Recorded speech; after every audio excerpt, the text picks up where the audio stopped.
Oi pessoal, a gente está aqui para começar mais uma aula de História do 7º ano. A gente vai dar hoje continuidade ao conteúdo que a gente já estudou anteriormente na aula 1 sobre os povos africanos, sua cultura. Hoje a gente vai ver um pouquinho mais sobre esse conteúdo. Vamos lá? O nosso conteúdo, a nossa aula de hoje, ela vai ser sobre os povos e culturas africanas, povos bantus e iorubás. Olha só, na nossa aula anterior, a gente já estudou e já viu algumas coisas com relação a esses povos e culturas africanas. Agora a gente vai dar continuidade e vai ver como esses povos se organizavam, como foram montados esses reinos e principalmente agora a gente vai ver como é que se estabeleciam principalmente o contato entre esses povos e o nosso país e como é que a gente vai ser influenciado por esses povos. Vamos lá? Bom, para a gente relembrar um pouquinho do que a gente já viu, né? Por que a gente está estudando sobre cultura africana? Se a gente vive no Brasil, a gente tem que relembrar algumas coisas das quais a gente já viu na nossa aula anterior. Bom, o Brasil é o país que mais tem negros do mundo e esse não é um dado à toa, ele é importante porque, na verdade, ele mostra como os nossos laços entre o continente africano e entre o Brasil vão ser extremamente fortes.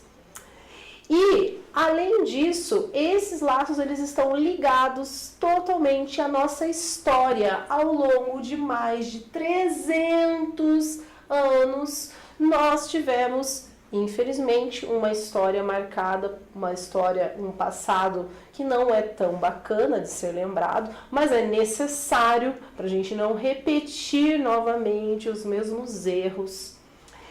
E nesse passado de tráfico de pessoas e do processo de escravização, acontece que vieram levas de mais de 4,2 milhões de pessoas do continente africano para cá. Essas pessoas elas vieram para cá para forçar, de maneira forçada, trabalhar, mas foi inevitável, trouxeram a sua cultura.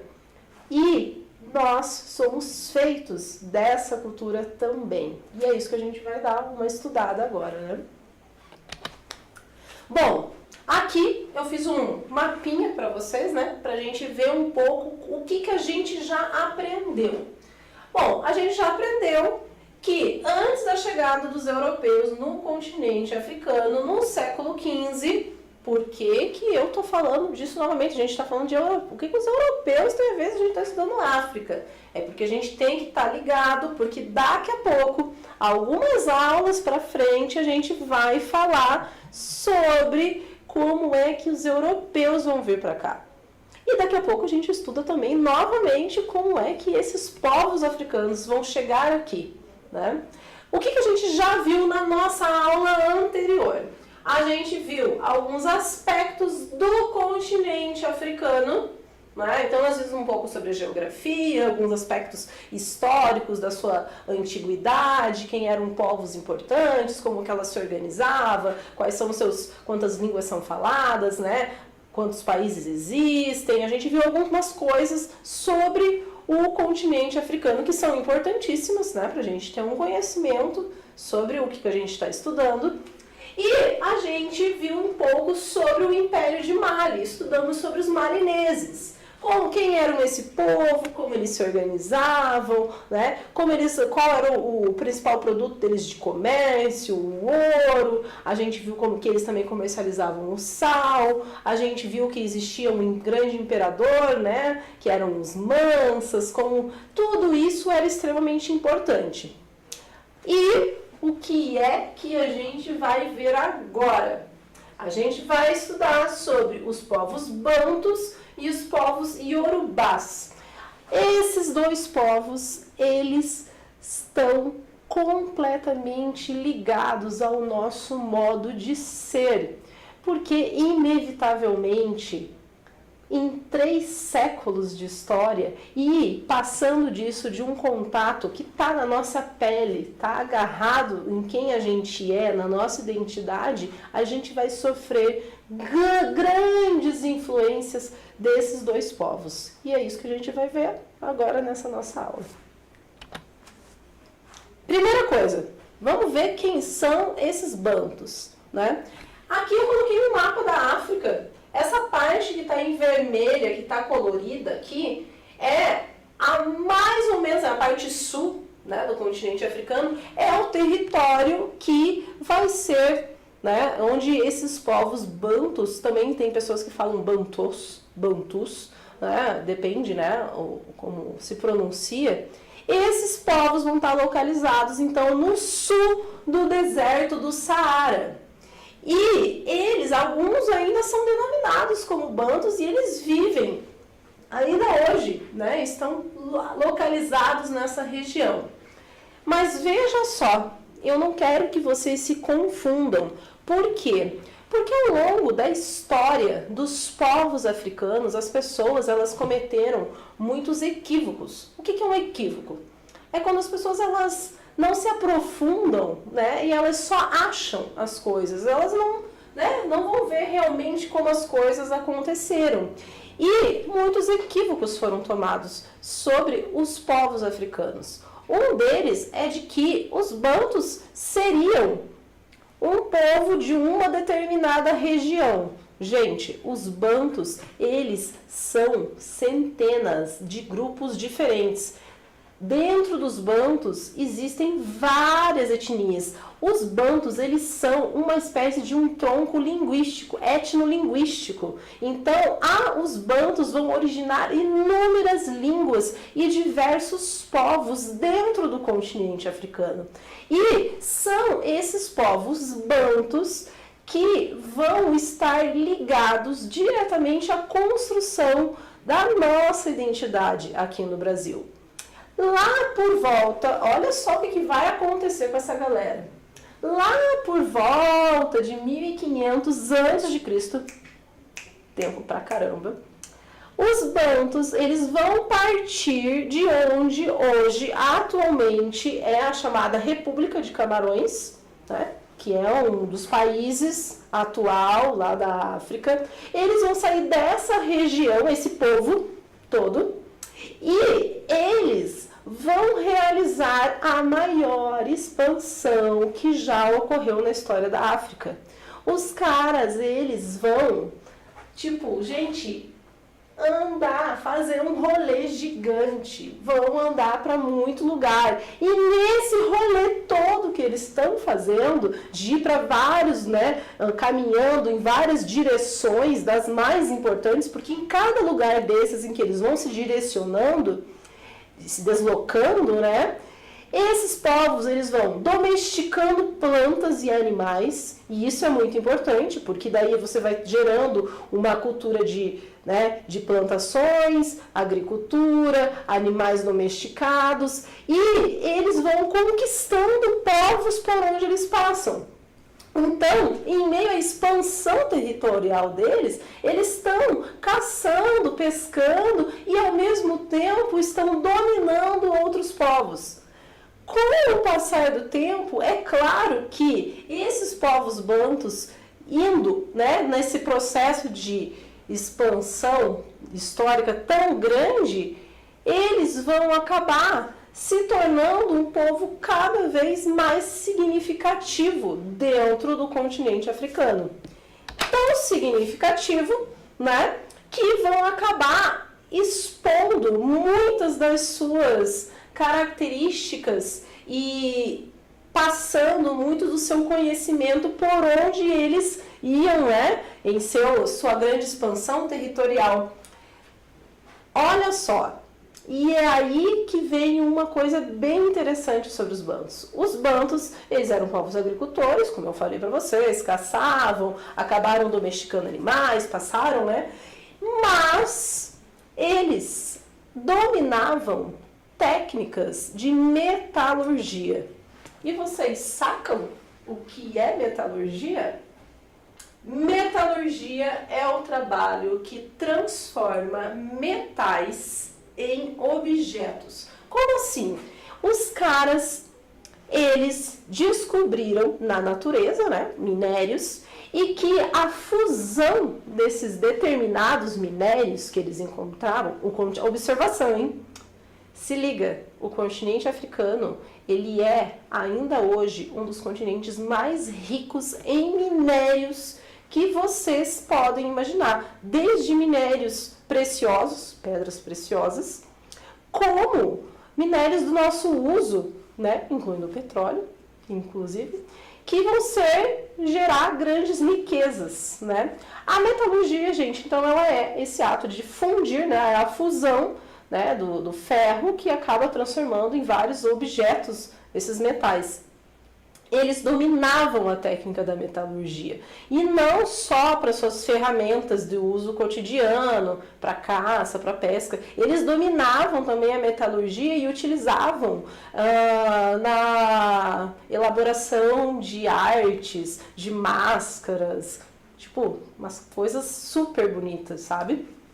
Aqui eu coloquei duas imagens para vocês verem, de um homem e de uma mulher de diferentes etnias pertencentes ao povo etnolinguístico banto. Lembram que eu falei agora há pouco, que eu disse que os bantos, eles na verdade são um povo, mas que está incluso numa etnia linguística, eles têm um tronco linguístico, mas existem diversas etnias dentro, né, do povo banto. Olha só as diferenças, né, dos adornos que o homem está usando, né? E olha a diferença dos adornos, dos enfeites que a mulher está usando. São grupos diferentes, mas pertencentes a esse grupo maior que são os bantus.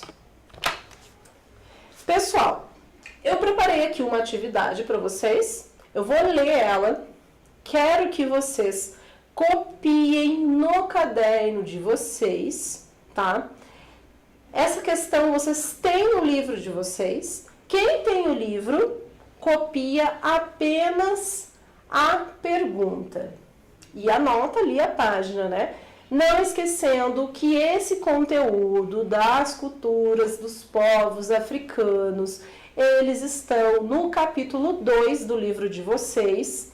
E vocês vão pegar essa atividade e vão passar a questão para o caderno e respondê-la. Eu vou ler ela para vocês e daí eu vou dar para vocês, 4 minutos, porque algumas pessoas vão ter que copiar, tem gente que não tem livro, né? Razões da expansão dos bantus. Os estudiosos formularam 2 teorias para explicar a extraordinária expansão e conquista territorial dos bantus pela África. A primeira defende que, por serem bons agricultores, os bantus conseguiam se alimentar melhor, viver por mais tempo e se multiplicar com rapidez. Com esse aumento da população, foi preciso buscar novas terras para plantar e viver. Daí a velocidade e a abrangência da expansão banta. Outra teoria associa a expansão dos bantus ao domínio do ferro, com o qual faziam armas mais eficientes. De posse dessas armas, venciam os adversários que iam encontrando pelo caminho, ocupando novos espaços em pouco tempo. Esse é o texto para vocês analisarem. Então, olha, eu dei 2 teorias sobre a expansão dos bantus, né? Cada uma em um parágrafo. E agora vem a pergunta, que é uma pergunta individual. Do que você acredita? Você acredita na primeira teoria ou você acredita na segunda teoria? A pergunta é, qual das 2 explicações você considera mais convincente? Qual você acha que é a real? Né? Você vai copiar a pergunta no seu caderno e vai me responder ela agora. Eu vou dar esses 4 minutos para vocês e eu já volto.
É só colocar qual das duas teorias, das duas explicações vocês acham mais convincentes, hein, gente?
Vamos lá, pessoal, voltando? Então, eu sei que vocês devem ter respondido aí, né? Era uma escolha, mas o que eu tenho a dizer para vocês é o seguinte, que indiferente se você acha que foi porque eles expandiram por serem bons agricultores ou porque eles dominavam o ferro, faziam armas para poder dominar os povos, nenhuma das duas está incorreta. Porque a gente tem que entender que na história, às vezes, as coisas se completam. Possivelmente, eles podem ter conseguido se expandir por tanto tempo por serem bons agricultores e se alimentarem melhor, logo ficarem, né? Poderem plantar. E também porque eles tinham esse domínio do ferro e conseguiram expandir o seu território dominando vários lugares, né? Vamos passar agora para o nosso próximo conteúdo? Esses povos bantus, gente, eles vão, então, como a gente já viu, se expandir e tomar conta de um território muito maior dentro do continente africano. E em um determinado momento, um grupo desses povos bantus vai acabar se destacando, olha aqui o mapa, e principalmente, né, entre os nossos séculos, vai ser um reino mais curto, né, ele vai principalmente se estabelecer entre o século XV ali, XVI, mas a gente vai ter, então, o reino do Congo. O Congo, tá aqui localizado, ó, ele vai, toda essa parte rosa é o domínio do reino do Congo. E o reino do Congo é um reino em que os povos bantus faziam parte dele, né? O reino do Congo, ele é localizado na bacia do Zaire e chamado de Congo pelos portugueses. Por que pelos portugueses? Porque a gente vai ver daqui a pouco que os portugueses, eles vão ter um contato tipo super estreito com o rei do Congo, vão fazer alianças comerciais, vão até, nossa, vai ter reino do Congo até virando cristão, gente. Por quê? Porque a ideia deles era manter esses laços comerciais. No começo deu certo, depois não rolou. Os povos que habitam tal região onde se estabelece, então, o Reino do Congo, são os bantus. E agora a gente vai dar uma olhada como é que se organizou, como é que era esse Reino do Congo, então. A formação do Reino do Congo, sob a liderança de um cara, olha o nome desse boy, Nimialukeni, né? Gente, a gente não pode esquecer. Por que esses caras têm esses nomes aí, professora? Gente, porque eles vivem em um outro continente e falam outra língua, né? Seria estranho se o cara lá no Congo se chamasse João da Silva, né? Nimialukeni, ele, sob a liderança, né, dos bantus, ele vai então liderar vários grupos de bantus que estavam expandindo-se, né, e dominando por meio de guerras, alianças e cobranças de tributo. Então ele vai liderar esse grupo, começa a dominar territórios, cobrar tributos, fazer guerras, alianças importantes para fortalecer o seu reino. E o Nimialukeni, ele, após então dominar vários territórios e mostrar, né, bastante poder e força, ele vai ganhar um título. E o título do Nimialukeni é Mani Congo, que significa Senhor do Congo. O Mani Congo, que era o primeiro Mani Congo, existiram vários Mani Congos, né? Ele foi o primeiro, então, a receber esse título do Senhor do Congo. A principal atividade comercial do Reino do Congo eram o ferro e o sal. Mas eu tenho uma coisa aqui para dizer para vocês, para a gente falar um pouco. Lembra que eu falei que os bantus, eles dominavam a metalurgia? E a metalurgia é o ato da fusão do ferro para fazer instrumentos e tal. Dizem, né, que o Nimialukeni, que foi o grande líder e que formou, né, o Reino do Congo, né, foi o primeiro Mani Congo, o primeiro senhor do Congo, ele era um rei ferreiro. O que traz toda essa importância, né, do manipular, de fazer a fusão do ferro que eles tinham entre esses povos africanos. O ferro, então, tá aqui é importante, e o sal, que a gente já falou na nossa aula anterior, não é nessa, onde outros povos na África também já exploravam, né, o comércio do sal. O sal, como já dito, né, na nossa aula anterior, ele era um produto que tinha um grande valor. Então, era um produto que valia muito a pena ser comercializado, né? Vamos para o próximo? Eu preparei aqui uma atividade para vocês. Essa atividade eu quero que vocês façam no caderno, tá? Então, vocês vão pegar o caderno de vocês e vocês vão copiar no caderno de vocês apenas as alternativas verdadeiras. Como assim? Tem aqui A, B, C, D, E e F. Vocês vão pegar essas questões aqui e vocês vão ler cada uma delas. Lendo cada uma delas, você vai passar para o caderno apenas as frases que vocês acham que são corretas, tá? Eu vou dar para vocês 4 minutos para vocês lerem e passarem para o caderno apenas as que vocês acham corretas. E daqui a pouco eu retorno para a gente ver, né? Ver aí certinho se vocês conseguiram fazer ou não, tá bom?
Daqui a pouco eu tô voltando e a gente vai ver quais são as corretas.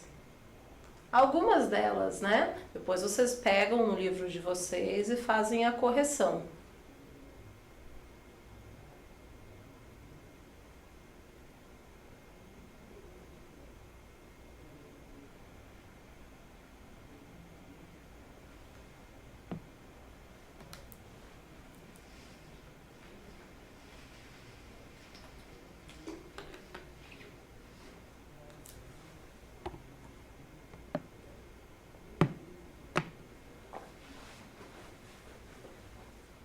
Vamos lá, pessoal?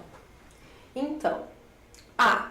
Nimia Lucane recebeu o título de Mani Congo, Senhor do Congo, e é considerado o herói fundador do Congo?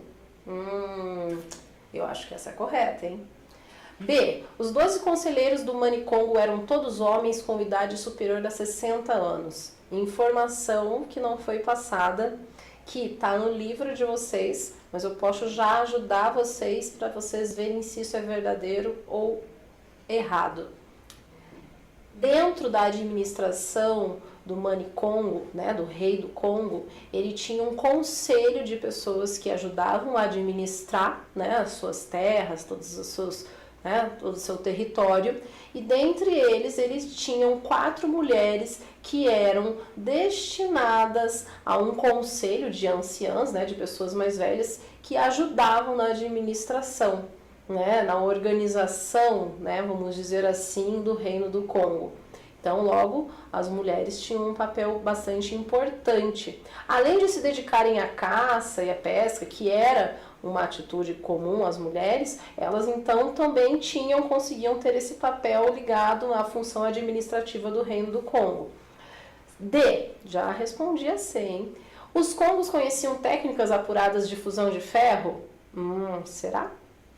E, a moeda do Congo era o ninzibu, uma espécie de concha marinha obtida na ilha de Luanda. A exploração dessas conchas era monopólio do rei. Gente, eles utilizavam como uma moeda de troca dos bens com que eles comercializavam uma espécie de concha, bastante parecida com búzios, né?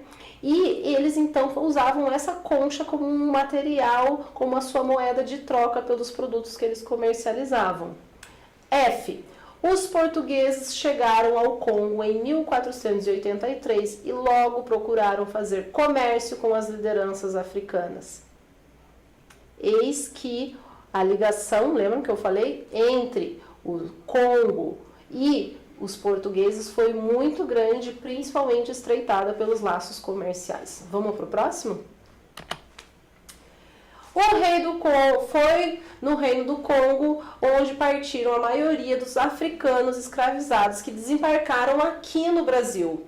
Logo, a nossa influência com a cultura, né, oriunda do Reino do Congo, ela é estreitamente, né, ligada. Boa parte dos africanos trazidos para cá, eles eram falantes de línguas bantas, o que influenciou grandemente no nosso português falado aqui no Brasil. E, além disso, um povo banto, né, dessa ligação com o Reino do Congo, eles trouxeram inúmeras manifestações culturais, como, por exemplo, o jongo, que é mais praticado, né, na região norte e nordeste, e a congada. Por exemplo, aqui no Paraná, na Lapa, nós temos uma manifestação cultural chamada Congada da Lapa. Aqui eu coloquei uma imagem, né, de uma ilustração do Reino do Congo, onde eles fazem uma manifestação, veja, voltada do período desses primeiros, né, desses bantos, né, do povo do Congo que veio para cá. Importante que a gente pensar que esse comércio de escravizados que vieram do Reino do Congo para cá, inicialmente era um comércio, né, feito entre portugueses e o Reino do Congo. Existiu um Reino do Congo, aliás, que ele se converteu ao cristianismo, porque a influência, né, era tão grande com relação à cultura portuguesa e a ideia de aprofundar essas relações comerciais, que alguns reis do Congo, né, os manicongos, acabaram se influenciando diretamente, né, com a ideia de ganhar, de poder lucrar com isso, né? Aqui eu coloquei uma atividade para vocês, falando sobre o legado africano. Vou ler para vocês o legado africano.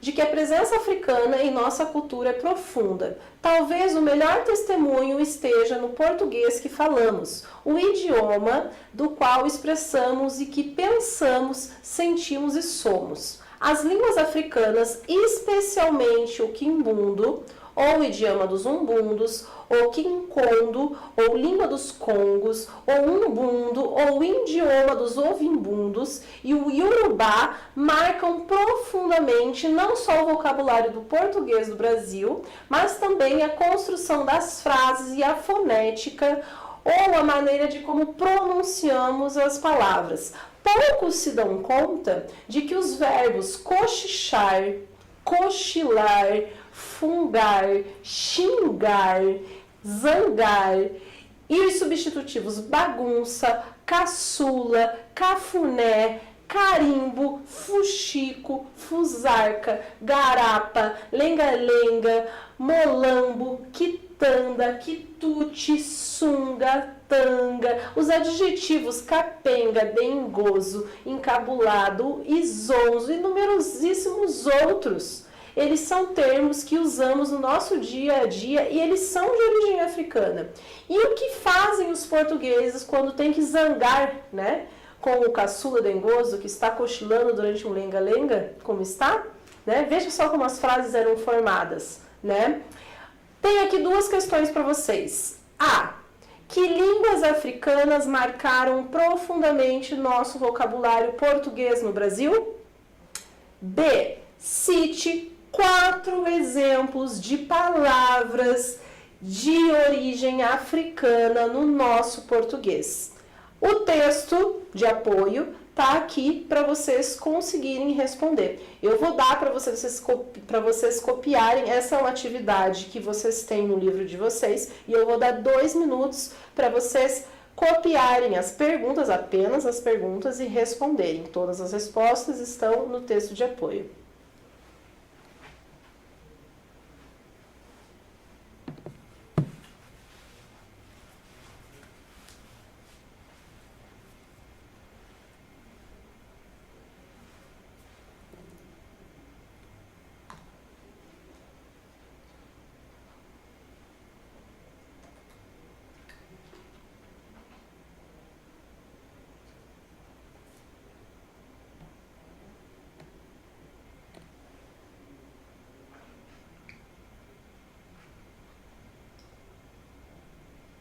Copiem as perguntas.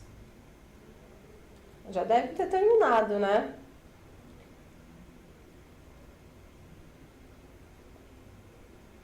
Esse texto de apoio está no livro de vocês, tá, gente?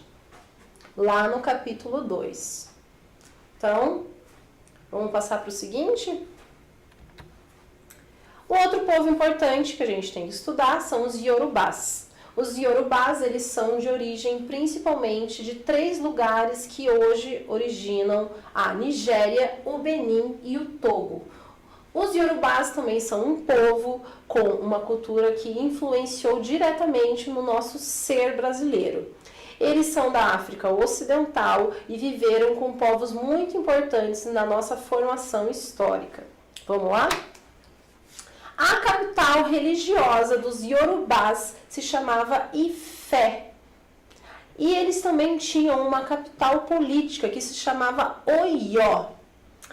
Quem controlava tanto a força da capital religiosa como da política, né? Quem controlava o Ifé e o Oió se chamava Oni. Na economia, os iorubás, eles praticavam o comércio de pele de leopardo, de pimenta, de marfim e de noz de cola. A gente já falou do noz de cola, lembram, gente? O noz de cola é aquela sementinha lá, né? Um frutinho que ele tem bastante cafeína, para deixar as pessoas com bastante energia. Aqui, uma pergunta para vocês de um quiz. Esse quiz tem no aplicativo de vocês da Aula Paraná, então vocês vão encontrar todas as perguntas lá, é só ir lá e responder, né? Onde estão localizados hoje os países que comportam o território habitado pelos Yorubás? Muito fácil, vocês vão lá e marcam se é o A, se é o B, se é o C, se é o D. Beleza? Vamos pro próximo? Mais uma pergunta, vocês novamente vão lá no aplicativo, vocês vão ter as 5 questões do quiz lá para vocês responderem. Quais os principais materiais que impulsionaram a economia dos povos urubás? Vocês vão escolher entre o A, o B, o C e o D. E importante, os Yorubás no Brasil. Os Yorubás, eles foram principalmente trazidos no Brasil como escravos e boa parte deles entraram principalmente por Salvador. E muitos desses escravizados que vieram para cá, eles eram sacerdotes, príncipes, líderes políticos e artistas. Vejam só, nós tivemos príncipes que vieram para cá, né, e foram escravizados. Trouxeram uma rica cultura para a gente e, sobretudo, acabaram trabalhando nos seus trabalhos urbanos e domésticos, né, na região ali, principalmente do Salvador e do Recôncavo Baiano. Essa influência iorubá, ela vai trazer uma matriz africana muito forte pra gente, porque, e claro que Salvador, né, por causa desse contato direto com os iorubás, vai ser um lugar muito significativo pra gente pensar nisso. Vou dar 2 exemplos da cultura iorubá que está localizada lá e que a gente conhece. O bloco Ilê-Aiê e o bloco Olodum. Quem nunca viu o bloco Olodum? O bloco Olodum, não só na sua musicalidade, mas como em todo o seu contexto de um projeto social, ele vai colocar a figura do negro, do afrodescendente, né, em destaque na cultura brasileira. E aqui, uma atividade para vocês, né? A partir de 1830, começam a entrar no Brasil os primeiros iorubás. Qual foi o principal porto de entrada desse povo no Brasil? Responder.